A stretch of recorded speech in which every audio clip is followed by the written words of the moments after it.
Le Cégep régional de Lanaudière présente une production du département de philosophie de Joliette.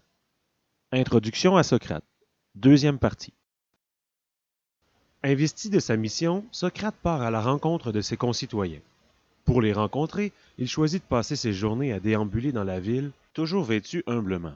Là, il accoste ses concitoyens au hasard des rencontres, et il leur parle de manière informelle sur différents sujets. Socrate choisit les sujets abordés lors de la discussion selon les compétences supposées de l'interlocuteur. Pour les uns, ce sera la sagesse, pour d'autres la justice, d'autres encore l'esthétisme et ainsi de suite. Par cette discussion, Socrate cherche, rappelons-le, à aider les Athéniens à se mettre sur le chemin de la vérité. Il veut les détourner des apparences, du faux et de la sophistique.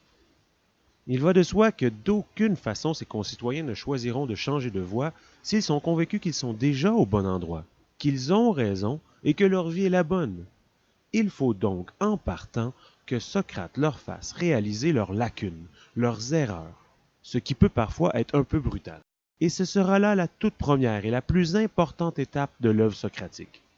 Faire sortir les Athéniens de leurs fausses certitudes, leur montrer qu'ils sont infiniment plus ignorants qu'ils ne le pensent, pour enfin permettre une remise en question, ce qui, ultimement, leur permettra de cheminer vers la vérité. Cette toute première réalisation d'ignorance est la base même de toute l'activité philosophique, et Socrate en est investi. Il se sait ignorant. Aucune de ces vérités n'est, à ses yeux, définitive et au-dessus de toute remise en question. Il veut convaincre ses concitoyens qu'eux aussi sont, contrairement à ce qu'ils croient, des ignorants, et que conséquemment, ils doivent eux aussi se remettre en question. Et pour convaincre quelqu'un de son ignorance, Socrate n'a pas son pareil. En effet, il ne ménage pas ses interlocuteurs lorsqu'il discute avec eux. Il expose, par le biais de questions précises et incessantes, leur manque de connaissances dans des matières qu'ils devraient normalement connaître sur le bout de leurs doigts. Par exemple, Socrate discute avec Lacès, un ancien général athénien avec qui il a combattu, sur la notion de courage, si importante dans la tenue des troupes. Un grand général comme lui devrait normalement connaître ce qu'est le courage. Or, très rapidement dans la conversation, Socrate confond Lacès avec ses questions sur le courage et celui-ci se voit obligé d'avouer son ignorance la plus totale sur un sujet dont il devait pourtant être un expert. Lacès réalise ainsi, grâce à Socrate, les limites de sa connaissance. Et à partir de ce moment précis, il pourra, s'il le choisit, se mettre à la recherche de la vérité. Dans une autre conversation avec Charmide, qu'on dit le plus sage de sa génération, Socrate le questionne sur ce qu'est, justement, la sagesse.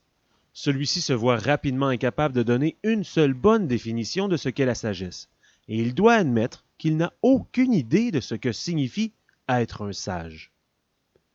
Ion est un expert commentateur de poèmes, et il a une grande renommée dans le monde grec. Il est fortement convaincu de ses propres connaissances avant de rencontrer Socrate. Mais il avoue finalement, après avoir été pressé de questions par Socrate, qu'il est peut-être, en fin de compte, le moins qualifié de tous pour commenter un poème. Les Athéniens, ainsi questionnés par Socrate, font l'expérience, de façon quelque peu humiliante et un peu brutale, de leur propre ignorance. Et ce, très souvent, sur un thème qu'ils croyaient bien maîtrisé au départ. Dicton célèbre des Grecs anciens, le connais-toi toi-même, est alors en partie réalisé. Ils connaissent dorénavant un peu mieux qui ils sont. Ils sont des ignorants, et cela, ils ne l'ignorent plus. Ils passent de la double à la simple ignorance. À la fin des discussions avec ses interlocuteurs, Socrate s'excuse presque invariablement d'être un mauvais chercheur de vérité.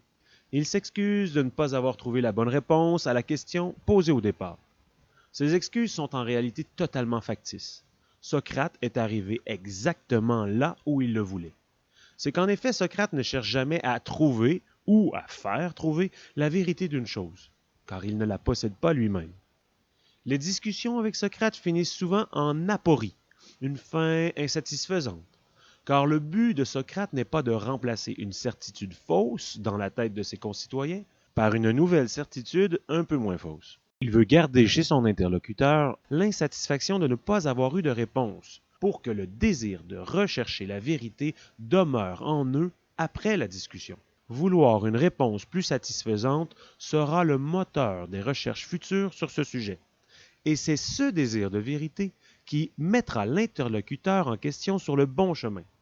Et tant et aussi longtemps que celui-ci ne se satisfera pas complètement des réponses qu'il trouvera, qu'il cultivera son désir de vérité, il restera alors sur le chemin de la philosophie, le chemin de la bonne vie, le chemin proposé par Socrate.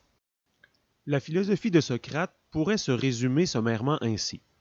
Il faut demeurer dans le doute face à ses connaissances. Il ne faut jamais se satisfaire de celles-ci. Il faut revenir périodiquement sur nos anciennes connaissances, les réexaminer, même celles qu'on croyait être certaines.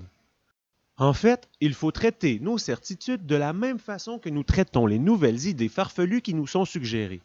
Il faut les examiner, les questionner, les soumettre aux rigueurs de notre investigation intellectuelle. Cela est exigeant, soit, et cela nous amène à vivre dans l'inconfort de la remise en question permanente. Socrate est bien au fait des difficultés d'une telle voie.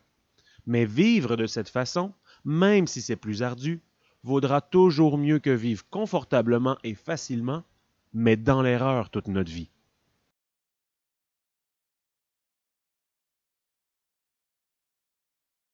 Si quelqu'un nous suggérait que c'est une excellente politique publique que de laisser les gens fumer comme ils le veulent sans tenter de les dissuader, que les campagnes de promotion de l'arrêt du tabagisme sont nuisibles à la société en général, nous le bombarderions certainement de questions pour comprendre son raisonnement et pour mettre à l'épreuve son idée quelque peu dérangeante, n'est-ce pas? Le problème, c'est que nous ne faisons presque jamais ce genre d'exercice critique avec les idées que nous avons héritées de notre éducation, de nos parents, de notre société. Or, si nous ne les questionnons jamais pour les mettre à l'épreuve, comment savoir si elles sont bel et bien vraies? Il est fort possible que certaines des idées qui guident notre vie depuis notre enfance aient une part de fausseté, n'est-ce pas? Il se peut donc que nous menions notre vie guidée par des faussetés, sans vraiment jamais le savoir. Comme personne ne souhaite une telle chose, il importe de commencer, dès aujourd'hui, une remise en question de ces certitudes. Et tant qu'à commencer aujourd'hui, pourquoi ne pas commencer dès maintenant? Commençons avec la certitude extrêmement répandue qu'il est du point de vue environnemental mal de laver son entrée asphaltée à grande eau 3 à 4 fois par semaine. Cela, bien entendu, nous incite à ne pas le faire pour des raisons environnementales. Mais s'il s'avérait qu'un tel comportement était, dans les faits, excellent pour l'environnement, ne devrions-nous pas alors changer notre façon de vivre au plus vite si nous nous soucions vraiment de l'environnement? Impossible de savoir si nous faisons la bonne chose tant et aussi longtemps que nous n'avons pas interrogé cette certitude. Prenez donc quelques minutes à la fin de cette vidéo pour interroger cette certitude ou toute autre certitude qui vous vient à l'esprit. Peut-être arriverez-vous au même constat qu'au départ, mais au moins, vous aurez écarté une possibilité d'erreur. Un Socrate qui viendrait discuter avec nous aujourd'hui mettrait peu de temps à nous faire réaliser que plusieurs de nos certitudes ne sont pas appuyées sur grand-chose et qu'il est conséquemment possible que nous soyons dans l'erreur dans plusieurs aspects de notre vie. Il nous enjoindrait sûrement à mettre nos énergies et notre temps libre à tester nos certitudes. De cette façon, si une fausseté s'est glissée dans une de nos connaissances par mégarde, nous serons à même de la déloger et de ne plus mener nos vies en accord avec cette fausseté. Cela augmentera nos chances de mener nos vies de la bonne façon, de mener une vie bonne.